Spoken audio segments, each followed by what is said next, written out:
Hey everyone, it's Horror Free For All, and today I'm bringing you a discussion video talking about 5 ways the Halloween franchise can continue moving forward.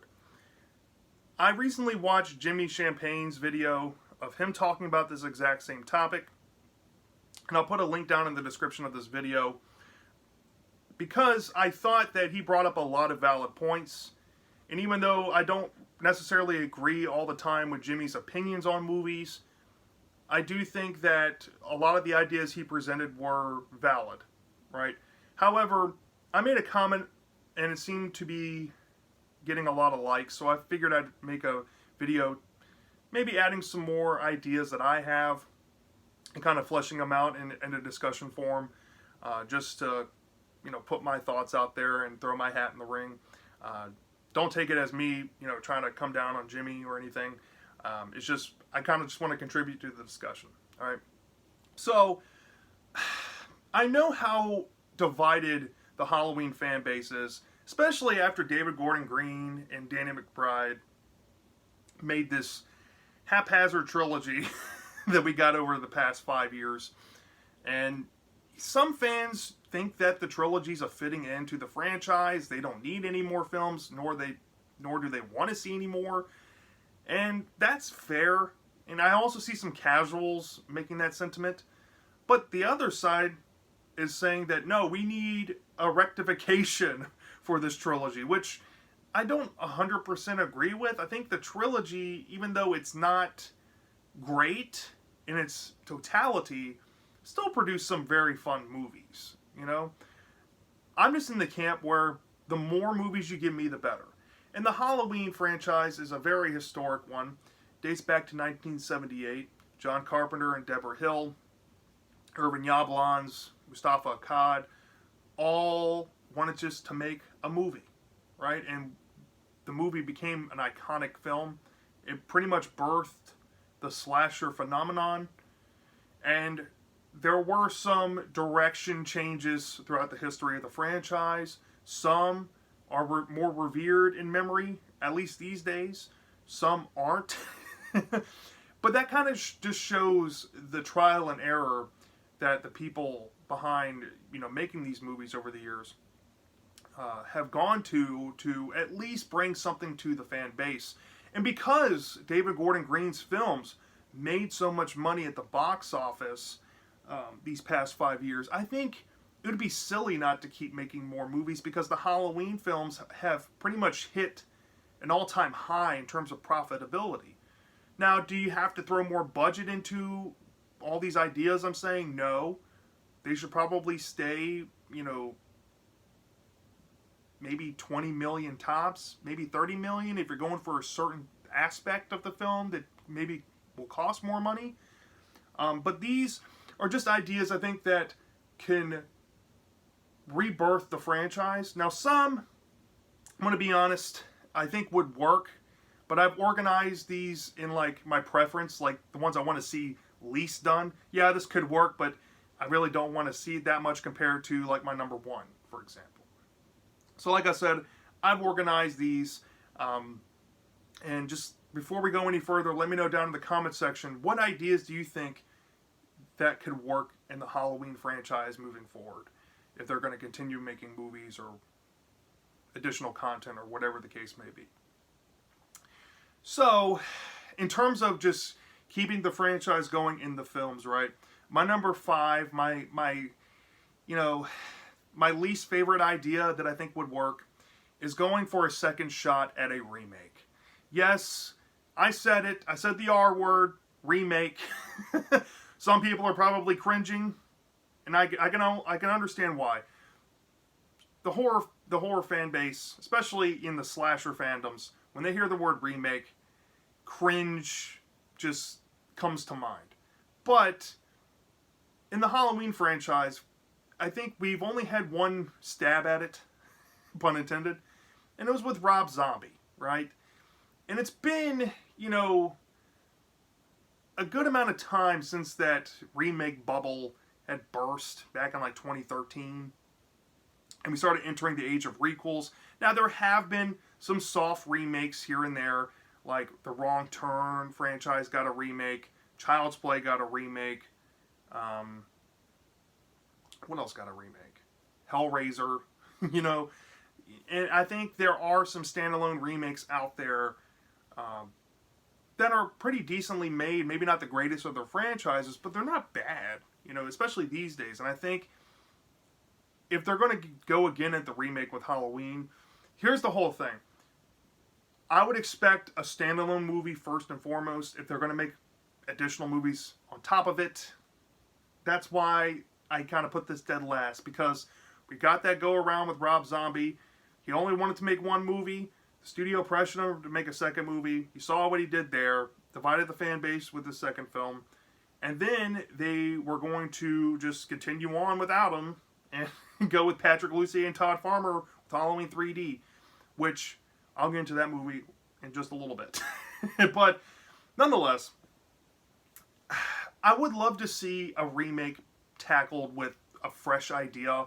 At least with the, like, first and foremost, you need to keep that traditional simplistic feel of the original movie. Don't go too overboard in the origins of Michael or anything like that. But you can modernize the story. Set it in a modern house or a modern updated Myers house with, you know, Ring cameras, state of the art, you know, video equipment, and you can kind of make a home invasion slasher movie with some found footage elements and some more modern tech to kind of revamp the idea. Maybe instead of Michael Myers, you know, killing his sister in 78, maybe he killed her in 98 or 2008, whatever the case may be. I don't care. But they can go with a more modern Michael Myers, right? I wouldn't mind a more, kind of like a blend of Nick Castle and Tyler Mane. At least, you know, you have that intimidation, hulking presence of Tyler Mane, and then you have Nick Castle. But as long as they get Michael Myers right, that's really all I care about. Laurie Strode, she was kind of more stock in the first movie, but she was the first of her kind, right?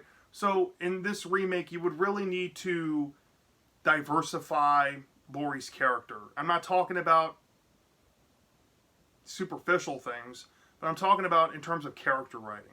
Make her stand out. You know, if she's addicted to social media, or maybe she's self-absorbed, maybe she's obsessed with online gaming or something, and it's around Halloween, she has no friends, maybe she's secluded by herself in her house, and Michael is going around killing people. Like maybe Michael kills her brother that goes out trick-or-treating, or maybe he's a cool kid that gets killed, whatnot. And he ends up coming to her house because she's living at his former home. You know? Stuff like that. Just reimagine the story, slight tweaks, modernize it in terms of technology and stuff. Kind of make it a different style as well. But keep that same presence of the classic Myers shape. And I think you'd be good to go. Don't go the whole Child's Play route where you make them a cyborg doll and do whatever you did. Just, you know, keep it rudimentary the same film, just with some tweaks.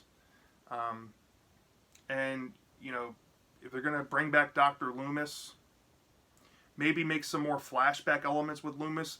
Make him more jaded, make him more flawed as a character. Maybe he has a pill addiction. Maybe he has PTSD, and you see some PTSD visions throughout the movie where he's looking for Michael, and you see flashbacks of Michael in Smith's Grove or something to that nature. Just make it stand on its own by itself compared to the original, but do it justice. You know what I mean? And if the goal is, if the movie makes a lot of money, to make more movies, go in with more care, especially into the second movie. You know, you really want to keep the steam going. You don't want to kill it by making a cash grab sequel. You know, that's why I put this dead last. It would be a one and done type of thing, but I wouldn't mind it. So there you go. The fourth thing I think that could work, and some people might be like, you know, you might have a point, but what I'm about to say might kind of turn you off, but hear me out, is a set of standalone Michael Myers films. You space them out every 3 to 5 years. They all have either what-if story scenarios. You can go the whole origin movie route that takes place in between the events of the first kill of the 1978 film when Michael kills his sister, and you kind of fill in the gaps all the way up to the point where he escapes Smith's Grove. You can do that. You can just go full-on gimmick. You can bring back Clive Barker's Halloween script that John Carpenter wanted to direct. You can bring that back. Just make a fight movie with Michael versus Pinhead. You can just go a standalone Halloween 3D gimmick movie, but as long as you have a classic shape there, you kind of rework Patrick Lussier and Todd Farmer's script from being Rob Zombie third installment to that timeline into a own standalone, fun, Carnage Candy, popcorn Michael Myers experience. Don't go Halloween Kills with it. Don't go all Jason Voorhees, but maybe just go that classic shape. And I think people can overlook the gimmick and maybe even have fun with it. As long as the 3D effects aren't too egregious and as long as the CGI is not overbearing, over practical, it could be a solid film to add, right? Or even if you want to, like I said, reboot timelines, right? You can give a proper conclusion to the H2O timeline. Don't erase Resurrection, but you can kind of try to rectify Resurrection's mistakes by maybe revisiting the Halloween Retribution script and bringing back Josh Hartnett's John character from H2O and just making a one-off movie trying to wrap up that storyline. Or if you really wanted to, you can make a continuation to Curse of Michael Myers and kind of flesh out more of that cult aspect. I know fans probably would be like, no, don't touch that with a 10-foot pole. Trust me, I don't want to see it either. But if they really wanted to, if they felt the need to try to fix that, I mean, what can hurt at this point? I mean, the only thing you would get is an extra bad Cult of Thorn movie. So there you go. But yes, a standalone set of Myers films, specifically Myers, with no rhyme or reason other than just to, make money. But as long as they put like $20 to $40 million in that range a movie, and as long as they're making double the budget in box office, or maybe over $100 million, they're fine to keep making movies every few years. And the fun thing is, you're going back to that old school mentality of movie making. If you start out with, let's say, the Halloween 3D movie, and you have a whole cast of characters specifically just centered in that film, Myers can just kill them all off. Maybe one character survives. Myers moves on to the next movie, and then you can just randomly throw him into a situation where he's fighting Pinhead in Halloween. You know what I mean? It doesn't have to be this long, drawn-out, interconnected story. And that might be controversial, and that's why I said most Halloween fans might be like, wait a minute, I don't think that would work in the Halloween franchise. I know the Halloween fans are kind of different than most slasher fans because they're into it for storylines, they're into it for primarily like Laurie Strode and, honoring the legacy of Michael Myers and seeing, those two, or whatever, maybe Jamie Lloyd, or whatever the case may be. They want to see that relationship fleshed out. And you're not going to get that with standalone movies, unfortunately. But as long as they put enough effort in the standalone films with, concentrated ideas that are self-contained, that fit the context of what the movie is going for, or fit the gimmick, or timeline, whatever the case may be, I think you'll be alright. Might not be the most popular opinion, but I think it could work. Why not? We tried everything else at this point. Minus a few other things, and I'll bring them up now. So the third thing that I think that could work in the, or I guess the third one I think that I would want to see, going from reverse order here. You can, I guess,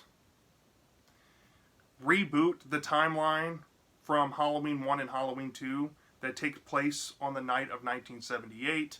Go back to the ending of Halloween 2 where Laurie rides off on the ambulance and Michael is burning in the hospital, and you make a retroactive setting movie set in the 1980s with a young Laurie Strode. Yes, she would have to be recast because Jamie Lee Curtis is in her 60s, pushing 70s. So we would get a young Michael Myers again, right? You can get a young Michael Myers, like I said, in the standalone movies with the origin movie, or maybe they can set a movie in the 1980s too. You know, there's a lot of things you can do with that. But anyways, you can set a new trilogy taking place in the 1980s with a recasted Laurie Strode. She has young children this time, and since Michael's her brother, she thinks that Michael has only been rumored to be dead at the events at the end of Halloween 2 from 1981, and she's trying to move on, but Michael may or may not be reappearing in her life, and she's on the, maybe goes on the run, maybe she, you know, has certain people that she's befriended in whatever new town she's in being killed by Michael because Michael's trying to get to her. And maybe we can kind of build on that sibling connection. Why is Michael specifically hunting Laurie? We don't have to go the whole supernatural route with it. Maybe we can just say that Michael needs to kill Laurie to feel a certain way about his family, or maybe we can go this whole route where Michael is just, you know, reminded by his older sister through Laurie, and maybe that's why he wants to kill her. Maybe he's driven by his anger towards his family. You know, you don't have to go too, you know, weird and unorthodox with the, you know, the backstory of Michael Myers. You can leave it just kind of simple like that and not go any deeper. I think people can grasp on it. And you can make a set of 3 movies as long as they're making money, right? If you put in $40 million on a movie, and you try to emulate the style, let's say, of the flashback scene of Halloween Kills, you can do some phenomenal work. I'm not saying that this is a good thing to do, but that double that played Donald Pleasance in that flashback in Halloween Kills, he would be great as a recast for Dr. Loomis. However, you would have to get a voice actor and do voice dubbing and all that stuff. It might not be the greatest product. So I would say maybe keep Loomis dead at the end of Halloween 2 and just write him out of this new trilogy set in the 1980s. That's just me. But one movie you can have it set in a different town that Laurie's moved to. Next movie, maybe she tries to hide out in a high-rise where she works. Michael comes there. Maybe we finally get that Michael high-rise movie. Third film, maybe we can take it back to Haddonfield, bring it back to basics, make it all come full circle. Have a climactic finish in the Myers home with a young Laurie Strode and a young Michael, not an old 60, 70-year-old man Michael. Food for thought. I think it'd be a fun idea. They haven't tried this yet, and this is probably the safest way to go. You know, I wouldn't mind it, but I think I would rather see 2 other things more than it. So there's that. Which brings me to my number 2, which ironically probably shouldn't be this high, but I would love to see them finally do this storyline justice and kind of revisit some things that I think were really good ideas. And a lot of people might agree with this one for the first time with this video. It's rebooting the Cult of Thorn timeline. However, going back to Halloween 4 specifically, you write out Halloween 5 and Halloween 6 from existence, and you build on just Halloween 4 with a set of new movies. Now, this will require a time jump. Yes, you would have to have Ellie Cornell and Danielle Harris come back to play Rachel Carruthers and Jamie Lloyd. And maybe you can have a few other characters from Halloween 4 that might still be around. I don't know if Sheriff Meeker's actor is still alive. He might be old as dirt, but if you want to bring him back, you can. It could be fun. But the idea I had was, we're going back to the 60, 70-year-old Michael Myers, which is pretty much the only detriment to the movie. But you build off the ending, right? At the ending of Halloween 4, mild spoiler in case you haven't seen the movie, Jamie's implied to be a killer. She's mute. She's holding a knife, implied to be possessed by Michael Myers. We see Loomis clutching his chest, screaming no, holding up a gun, freaking out. Movie ends on a stinger. The new Halloween 5 would pick up 40 years later. Jamie Lloyd's in Smith's Grove. She's mute. She's pretty much inactive for most of the year, except every year around Halloween, where she all of a sudden has more energy. She stands up. She tries to, stare out at the wall. She has this impulse to kill people. And she doesn't have any blood relatives left alive, but she does have a caretaker, which is her foster sister, Rachel Carruthers. Rachel is now a long-standing sheriff of the Haddonfield Police Department. She has grown-up kids. She's becoming a grandma soon. And maybe there's like this anniversary or a retrial of Jamie, which, maybe involves her trying to break out a previous Halloween and she killed some people. And they're thinking about possibly putting her to death or something. And she has this theory that Dr. Loomis had, and you can kind of go into the backstory of that, where Dr. Loomis was doing research, trying to help Jamie for many years before he passed away, and he came to the conclusion that Michael might be doing something to Jamie, psychically. And Ellie's realized and kind of put the pieces together that when Michael fell down the mine shaft, all this weird stuff started happening. So she thinks that Michael might be alive in the mine shaft, but nobody's been able to touch that for years, only because the police, the Haddonfield police, and the municipality has completely banned it. And she decides to maybe recruit some help, and that help might unleash Michael out of this, mine shaft that he's been trapped in for all these years. And you can go this whole route where he's been living off of food that just drops in there. Maybe he'll kill some animals. Maybe he gets sparse sunlight, so he has a steady stream of oxygen coming in. But he uses this connection to Jamie because she's on the outside world. And now that he's been freed out of the mine shaft, he takes that grip off of Jamie's mind. And now we have Danielle Harris potentially being, maybe in the first Halloween 5, she could be like the killer of the movie. She's being possessed by Michael, and she's wearing a Myers mask. And you think it might be Michael, and you're not sure, but it's Jamie the whole time. But then she gets freed once Michael leaves the mine shaft, and then they could pick up the story with the new Halloween 6, with the real Myers in the forefront, escaped, and then you have to deal with the next Halloween after, and then you have maybe a 7th installment, the new Halloween 7, to kind of wrap up the story. And it's easy to, there's an easy idea to kind of flesh out the psychic connection. There's a blood relative. Michael needs a blood relative. You don't have to explain away that whole thing, but maybe you can say that that's why he was attracted to Laurie. Just Laurie hadn't been able to pick up on that connection yet. And because she only ever got to interact with him for one night. So maybe that's why. I don't know. You can go that whole route. I don't care what you do. But I think that fans will love to see the Halloween 4 timeline get rebooted and done some justice, and avoid the Man in Black cult stuff. Just avoid that with the 10-foot pole. So yeah.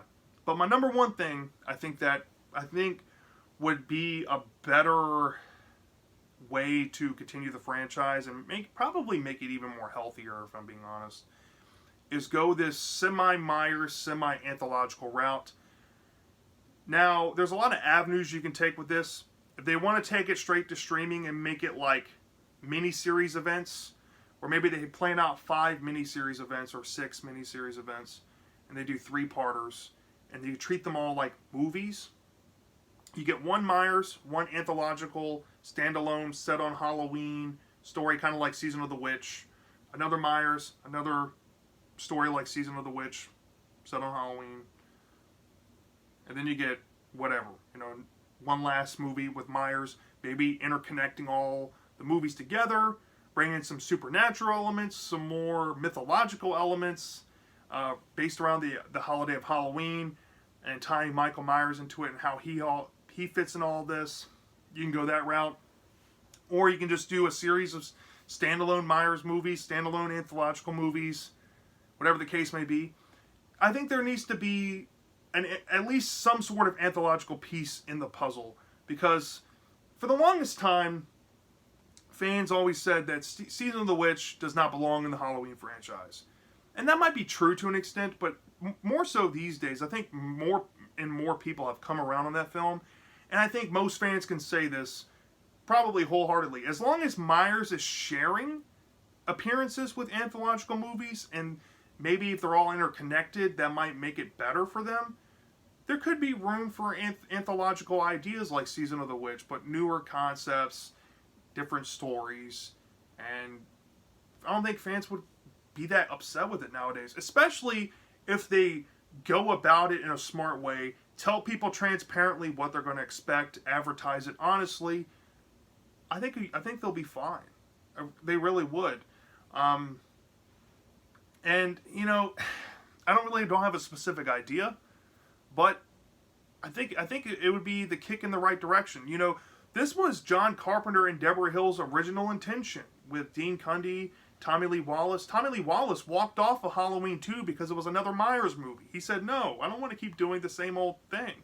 They didn't want to do that. They wanted to make really one Myers movie and then make a Halloween movie every year or every 2 years, whatever the case may be, set around the holiday, but they're on their own self-contained stories. And then at some point, if they wanted to revisit one particular story, like Myers or Season of the Witch, they can make a duology out of it and leave it there. That was their initial thought with Halloween 2. They were like, all right, we'll just go ahead and do the Myers duology, and then we'll move on, right? But fans were like, we became fans of the Halloween franchise for Myers, right? But nowadays, I still feel like you need Myers there. You still need him there, and whatever reiteration or reimagining or whatever new direction you're going. But like I said, if you blend them in with the anthological ideas, at least give fans some Myers sometimes, or give the people that want the anthological stuff sometimes. You'll get that balance and make the series more fresh, maybe even make it more exciting. I think honestly the best idea that I can come up with movie-wise is if they set aside 8 to 10 years. You get a group of writers. They go ahead and plan out 5 movies. They make a partnership.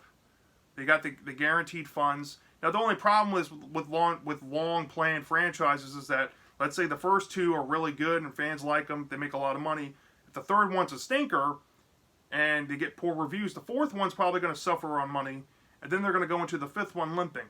And if you sour the expectations of the fandom with one movie, there seems to be a trend, at least nowadays, where, like, prime example, Halloween Kills.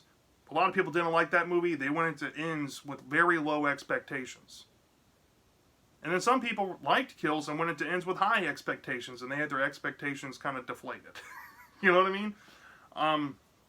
So, there's some risk planning out a 5-film, long-term, set of films.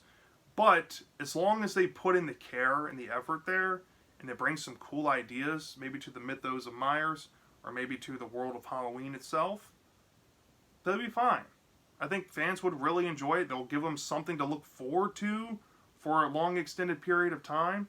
You don't have to worry about so much, rushing on scripts because you're not trying to make a patchwork trilogy. You already had this stuff planned out. All you have to stress about is finding the right actors, finding the right directors, whatever the case may be, the set, how you're going to make it and all that. Budget might be the biggest issue, but, like I said, the movies are making more money than they ever have. It would kind of make more sense if they were trying to play the longer game than the short term. So yeah, those are my thoughts on how the Halloween franchise can continue moving forward. I provided 5 suggestions. Like I said before I started my list, let me know down in the comment section, what suggestions do you have? What would you like to see done? Do you even want to see more Halloween movies? It's fine if you don't. This is just purely discussion. So yeah, take care. See you next time.